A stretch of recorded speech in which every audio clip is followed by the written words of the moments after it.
In the vast unforgiving expanse of West Texas, where the horizon stretches endlessly under a merciless sun, and the nearest neighbor might be 20 miles away, there stood in the year 1875 a modest homestead that would become the epicenter of one of the most disturbing and inexplicable cases in frontier history. The land belonged to a woman known throughout the scattered ranching communities as Widow Mordecai, though those who whispered her name in the general stores and saloons of distant towns spoke it with a mixture of fear and fascination that suggested they believed her to be something far more dangerous than a simple frontier woman trying to survive in the harsh landscape of the American West.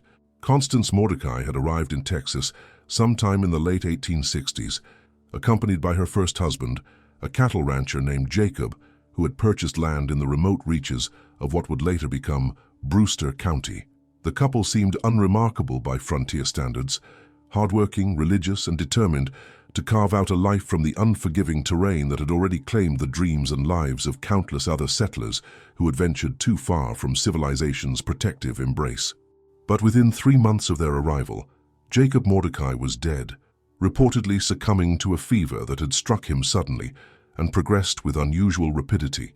His widow, rather than returning to whatever eastern city had spawned her, chose to remain on the isolated homestead, claiming that her husband's dying wish had been for her to continue the work they had begun together.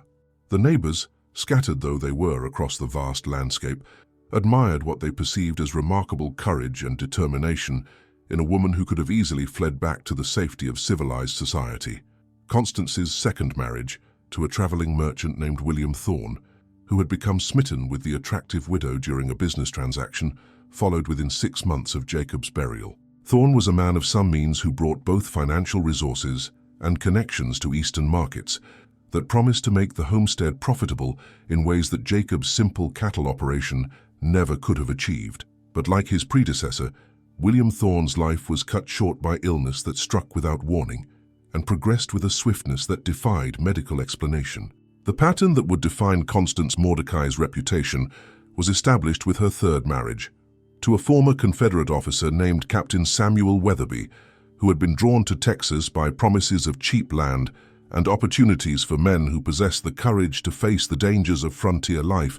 Weatherby was known throughout the region as a man of unusual physical strength and robust health, someone who had survived the horrors of the Civil War and the subsequent challenges of Reconstruction with his vitality intact. Yet within 4 months of his marriage to the twice-widowed Constance, Captain Weatherby was found dead in his bed, his body bearing the same mysterious signs of wasting illness that had claimed his predecessors. The local doctor, when summoned to examine the corpse, noted symptoms that suggested poisoning but could identify no specific substance that might have caused such rapid deterioration in a previously healthy man.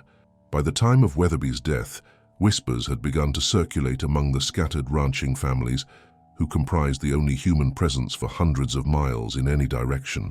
3 husbands dead within 2 years, all succumbing to similar symptoms, all leaving their widow in possession of property and resources that accumulated with each successive marriage. The arithmetic was simple enough for even the most charitable observer to question, and charity was not a quality that frontier life encouraged, when survival often depended on accurate assessment of potential threats. The woman who emerged from these successive tragedies was transformed in ways that those who had known her during her first marriage found difficult to reconcile with their memories. Constance Mordecai had always been an attractive woman, but by 1871 she possessed a vitality and youthful appearance that seemed inconsistent with the hardships she had endured and the grief she should have experienced. Her skin retained a smoothness that the harsh Texas sun typically destroyed within months, while her energy and physical capabilities appeared to have increased rather than diminished despite her advancing years. Most unsettling to those who encountered her was the change in her eyes, which had once held the warmth and vulnerability that attracted men to her company, but now possessed a calculating quality that suggested she viewed other people as objects to be evaluated rather than fellow human beings to be cherished. When she spoke of her deceased husbands, there was no trace of the sorrow that widowhood should have brought, but rather a detached satisfaction that implied their deaths had served purposes that she valued more than their companionship. The fourth marriage, to a young surveyor named Thomas Bradford, who had been hired to map the mineral rights in the region, followed the established pattern with such precision that even the most skeptical observers began to accept that something unnatural was occurring at the Mordecai homestead. Bradford was 28 years old, in perfect health, and possessed of a robust constitution that had enabled him to survive the dangers of frontier surveying work. His courtship of the widow was brief but passionate, driven by an attraction that he described to friends as unlike anything he had previously experienced. Bradford's death, occurring exactly 3 months and 2 weeks after his wedding, was accompanied by phenomena that pushed the case beyond simple criminal suspicion into territories that challenged conventional understanding of natural law. The young man's body, when discovered by neighbors who had come to investigate his prolonged absence, showed signs of deterioration that medical examination could not explain through any known disease or poison. Most disturbing was the condition of Bradford's remains, which suggested that portions of his body had been systematically removed with surgical precision while he was still alive. The missing tissue had been excised in patterns that indicated knowledge of anatomy and access to instruments that should not have existed on an isolated frontier homestead. When questioned about these discoveries, Constance claimed that wild animals had mutilated her husband's corpse, but the precise nature of the cuts and their location suggested human agency rather than predation. Dr. Marcus Henley, the physician who performed the examination, documented findings that he struggled to communicate through conventional medical terminology. The deceased shows evidence of systematic tissue removal that was performed with knowledge and skill that exceeds my own training, he wrote in his report to the territorial authorities. The precision of the excisions and their location suggests that they were performed while the subject was still alive, though I cannot determine how consciousness could have been maintained during procedures that should have resulted in immediate death from shock and blood loss. The doctor's investigation of the homestead revealed additional evidence that transformed suspicion into horror and convinced him that he was dealing with practices that transcended normal categories of criminal behavior. The kitchen contained equipment and instruments that would have been impressive in a major hospital, while the cellar held preservation apparatus that indicated knowledge of techniques for maintaining organic material in states that defied natural decomposition. As we delve deeper into this nightmarish tale of perverted domesticity, we must confront the possibility that some hungers transcend normal human desire and venture into territories that challenge our understanding of mortality itself. The story we're exploring forces us to question the boundaries between the natural and supernatural, between the possible and impossible. If you find yourself drawn to these investigations into the darkest corners of human obsession, please share your thoughts in the comments below and join our community by subscribing to the channel. Most shocking was the discovery of what appeared to be a cookbook of sorts, containing recipes that utilized ingredients no civilized person would consider edible. The volume, written in Constance's careful handwriting, detailed preparation methods for various types of human tissue, along with theoretical discussions about the nutritional and spiritual benefits that could be derived from consuming the flesh of individuals who possessed specific qualities or characteristics. According to this grotesque manual, Constance believed that consuming the physical essence of her husbands would allow her to absorb their vitality, knowledge, and life force in ways that would extend her own existence indefinitely. The recipes were organized according to the supposed benefits that different organs and tissues would provide, with detailed instructions for preservation and preparation that demonstrated extensive knowledge of anatomy and biochemistry. The theoretical framework underlying these practices drew upon a mixture of folk beliefs, occult traditions, and pseudo-scientific theories that created a systematic approach to cannibalism that went far beyond simple consumption of human flesh. Constance had apparently convinced herself that she was conducting a form of alchemical research that would ultimately allow her to achieve true immortality through the strategic consumption of carefully selected victims. Her choice of husbands appeared to follow specific criteria that related to their supposed suitability for her purposes, rather than conventional romantic attraction. Jacob had been selected for his physical strength and endurance, William for his mental acuity and business knowledge, Samuel for his military experience and leadership qualities, and Thomas for his youth and vitality. Each man had possessed characteristics that Constance believed would enhance her own capabilities when properly absorbed through ritualistic consumption. The evidence suggested that she had been systematically harvesting specific organs and tissues from each husband while they were still alive, using techniques that prolonged their consciousness and suffering while maximizing the supposed spiritual benefits that their consumption would provide. The preservation equipment found in her cellar indicated that she had been accumulating material from multiple victims, creating a larder of human remains that she drew upon for regular meals designed to maintain and enhance her supernatural vitality. Dr. Henley's investigation revealed that Constance had been preparing her victims through procedures that combined medical knowledge with occult practices in ways that suggested training or instruction from sources that remained unknown. The precision of her techniques and the sophistication of her equipment indicated access to resources and knowledge that should not have been available to an isolated frontier woman, raising questions about her background and possible connections to organizations or individuals who shared her interests. The fifth and final marriage, to a cattle baron named Harrison Polk, who commanded respect throughout the territory for his wealth and influence, represented an escalation in both the prominence of her victims and the boldness of her methods. Polk was not an isolated traveler or vulnerable newcomer, but a powerful man whose disappearance would certainly trigger extensive investigation by authorities who possessed both resources and motivation to pursue the truth.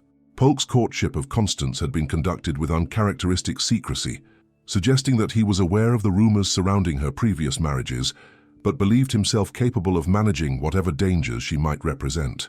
His confidence proved to be fatally misplaced as he disappeared within weeks of the wedding ceremony, vanishing from the homestead during a night when his business associates expected him to return to town for important meetings. The search for Harrison Polk brought the first serious law enforcement attention to the Mordecai homestead, as territorial marshals and federal investigators converged on the isolated property, with warrants that authorized comprehensive search and seizure of any evidence related to his disappearance. What they discovered there would challenge their understanding of human depravity and force them to confront possibilities that their training and experience had not prepared them to address. Marshal William Garrett, who led the investigation, documented findings that read like something from a medieval inquisition rather than a frontier criminal case. The homestead contains evidence of systematic murder and cannibalism that exceeds anything in my 20 years of law enforcement experience, he wrote in his official report. The defendant appears to have been conducting experiments in human consumption that combine medical knowledge with occult practices for purposes that I cannot comprehend or explain through conventional criminal motivation. The Marshals team discovered Harrison Polk's remains in various stages of preparation throughout the homestead, with some portions preserved in the cellar, while others had apparently been consumed, according to the recipes found in Constance's manual. The cattle baron's body had been systematically dismembered with surgical precision, different organs and tissues harvested according to procedures that indicated the killer possessed extensive knowledge of anatomy and preservation techniques.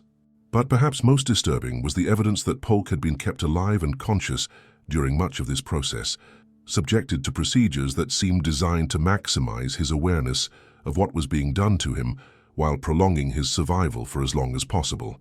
The restraining devices found throughout the house suggested that victims had been held captive for extended periods, gradually consumed while still living according to schedules that maximized the supposed spiritual benefits of their flesh.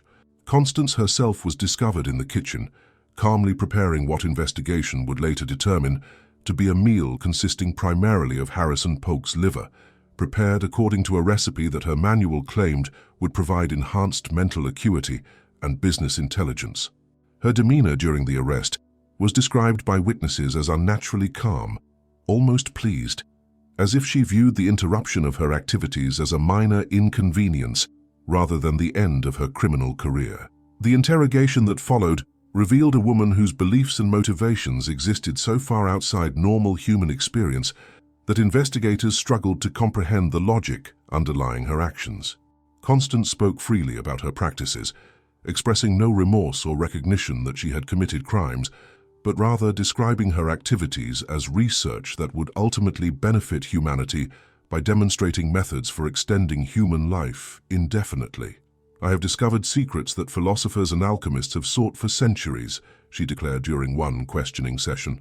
The consumption of human essence, allows for the absorption of vitality and knowledge that can extend life far beyond natural limitations.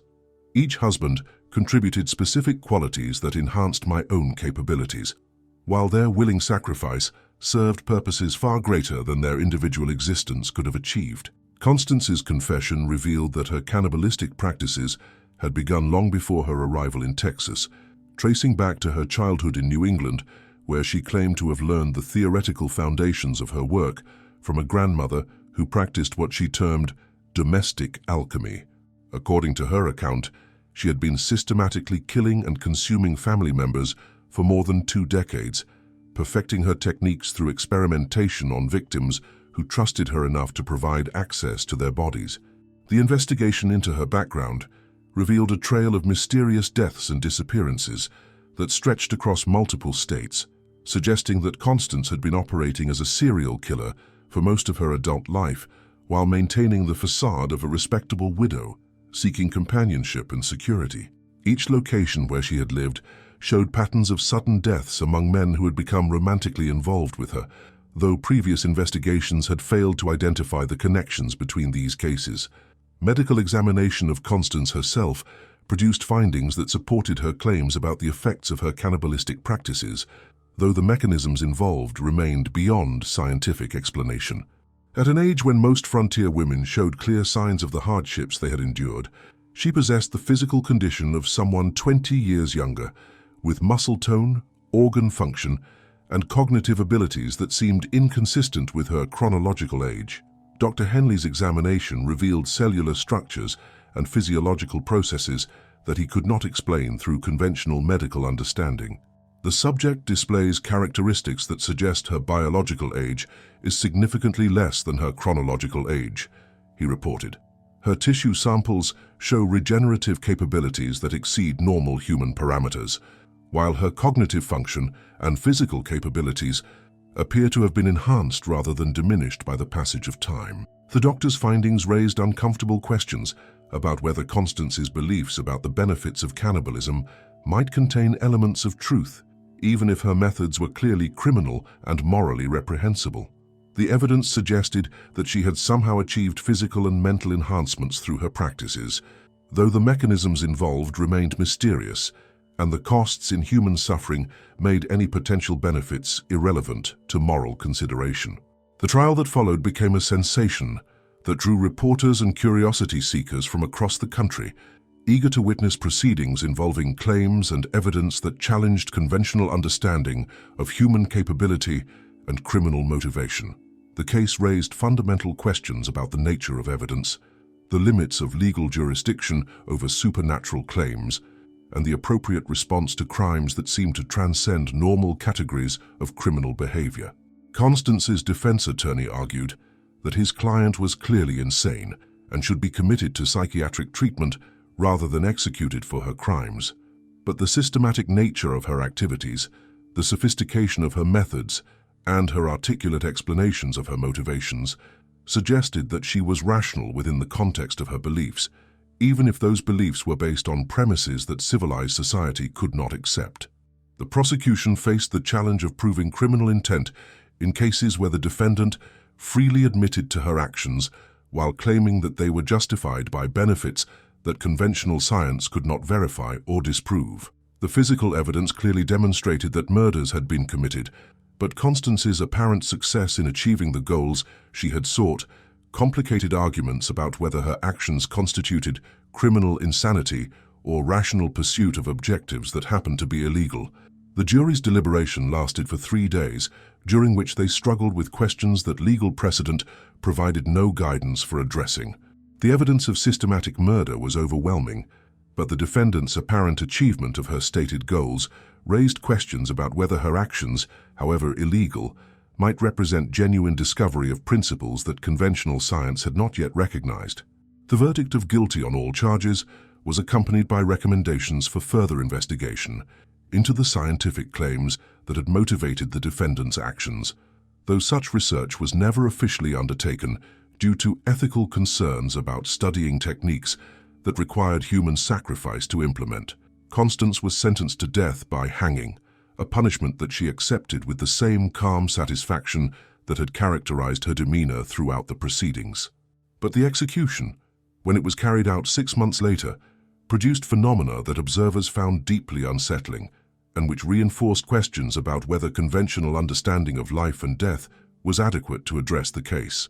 Constance's behavior during her final moments suggested someone who viewed death as a temporary inconvenience rather than permanent termination, while the condition of her body after execution showed characteristics that medical examination could not explain.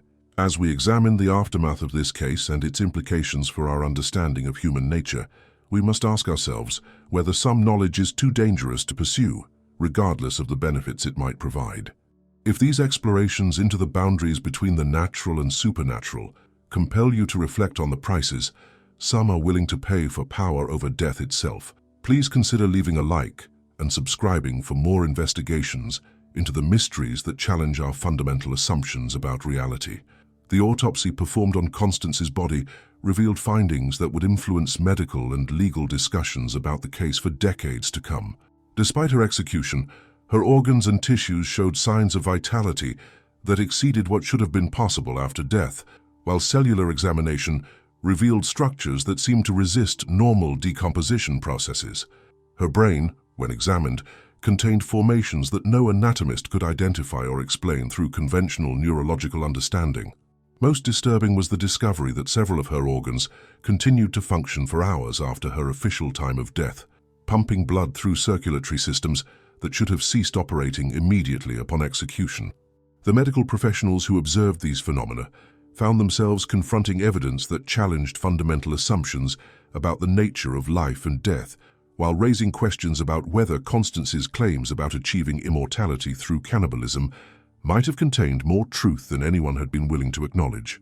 The preservation of Constance's body for scientific study was authorized by territorial authorities who hoped that continued examination might provide insights into the mechanisms underlying her apparent enhancement, but the results of this research were classified and never released to the public. Rumors persisted for years about government interest in her methods and attempts to replicate her results through controlled experimentation, though no official confirmation of such programs was ever provided. The homestead where her crimes had been committed was burned to the ground by order of the territorial government, which declared the site to be a public health hazard that posed ongoing risks to anyone who might be exposed to whatever forces or substances Constance had been working with. The land itself remained empty for decades, as local ranchers reported that livestock would not graze in the area and wildlife appeared to avoid the region entirely. The long-term impact of the case extended far beyond its immediate legal resolution to influence medical research, criminal investigation techniques, and academic discussion about the limits of human enhancement through unconventional means. While Constance's methods were universally condemned, the apparent success of her efforts to extend her life and enhance her capabilities raised questions about whether legitimate science might achieve similar results through ethical means. The documentation that survived the destruction of her homestead provided insights into techniques and theories that influenced later research into aging, cellular regeneration, and the potential for life extension through biological manipulation. While her specific methods could never be replicated for ethical reasons, the principles underlying her work contributed to academic understanding of how nutrition and biochemistry might affect human longevity and physical capability. The psychological profile developed during her trial became a reference point for later studies of extreme criminal behavior and the development of systematic approaches to understanding serial killers who operated according to complex theoretical frameworks rather than simple impulse or opportunity. Constance's case demonstrated how intelligence and education could be perverted into instruments of systematic evil when combined with beliefs that placed abstract goals above basic human values. Modern forensic investigators who have studied the available evidence note that her techniques represented a sophisticated understanding of anatomy, biochemistry, and preservation methods that would have been remarkable even among trained medical professionals of her era. The source of this knowledge remained mysterious, as her background provided no explanation for how she could have acquired such specialized training without formal education or professional experience. The case also influenced legal precedent, regarding the treatment of defendants who claimed supernatural justification for their crimes, establishing principles that courts continue to apply when addressing cases involving occult or religious motivations. While belief in supernatural forces could not excuse criminal behavior, the systematic nature of such beliefs and their role in motivating criminal activity required different approaches to prosecution and sentencing than cases involving simple mental illness or criminal opportunism. The broader implications of Constance's case for understanding human potential and the ethics of life extension research continue to generate academic discussion well into the 20th century. While her methods were clearly unacceptable, the questions she had raised about the possibility of extending human life through biological manipulation remained relevant to legitimate scientific inquiry into aging and longevity. The secrecy that surrounded government interest in her work reflected broader tensions about how society should respond to discoveries that offered potential benefits but were obtained through means that violated fundamental ethical principles. The knowledge that Constance had acquired through cannibalism and murder might have contributed to legitimate medical research, but using such information would have required acknowledging and potentially validating her crimes. The oral traditions that preserved memory of the case in Texas folklore transformed Constance into a legendary figure whose story served as both warning and fascination for subsequent generations. She became a symbol of the dangers inherent in the pursuit of power over death, while her apparent success in achieving some form of life extension made her a figure of dark aspiration for those who shared her willingness to transgress moral boundaries in pursuit of ultimate goals. The mystery of her true origins and the source of her knowledge continued to generate speculation and investigation by researchers interested in the history of occult practices and unconventional approaches to life extension. Some theorized that she had been part of a larger network of individuals who shared similar beliefs and techniques, while others argued that her work represented independent discovery of principles that conventional science had overlooked.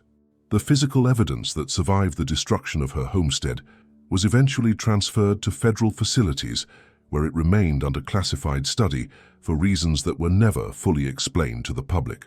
The ongoing secrecy surrounding this material suggested that government researchers had identified aspects of her work that were considered too sensitive or dangerous for academic study, though the specific nature of these concerns was never disclosed. The psychological impact of the case on the frontier communities where it occurred was profound and lasting, creating patterns of suspicion and fear that influenced social relationships for generations. The idea that seemingly respectable neighbors might be hiding monstrous appetites and capabilities made trust more difficult to establish and maintain, while the success of Constance's deception demonstrated how effectively evil could disguise itself behind conventional social masks. The case of the widow Mordecai remains one of the most disturbing and inexplicable crimes in American frontier history, combining elements of systematic murder, cannibalism, and apparent supernatural enhancement in ways that challenged every category of criminal behavior that law enforcement and legal systems were equipped to address. Her story serves as a testament to the human capacity for both evil and self-deception, while raising questions about the nature of mortality and the prices that some individuals are willing to pay to transcend natural limitations. The horrible truth about what Constance discovered through her cannibalistic practices may never be fully understood, as the evidence required to study her methods would necessitate replicating crimes that no civilized society could sanction. Whether her apparent success in extending her life and enhancing her capabilities represented genuine discovery of biological principles or elaborate self-deception motivated by psychological pathology remains a question that science cannot answer without crossing ethical boundaries that must not be violated. Her legacy continues to haunt discussions about human enhancement, life extension research, and the ethical boundaries that should govern scientific inquiry into the limits of human potential. The knowledge she claimed to have gained through consuming her husbands died with her, taking to the grave secrets that may have been too dangerous for humanity to possess. In the end, perhaps the most horrifying aspect of her story is not what she did, but the possibility that her monstrous recipe for immortality might actually have worked, raising questions about human nature and the ultimate costs of transcending mortality that no rational person should ever have to contemplate.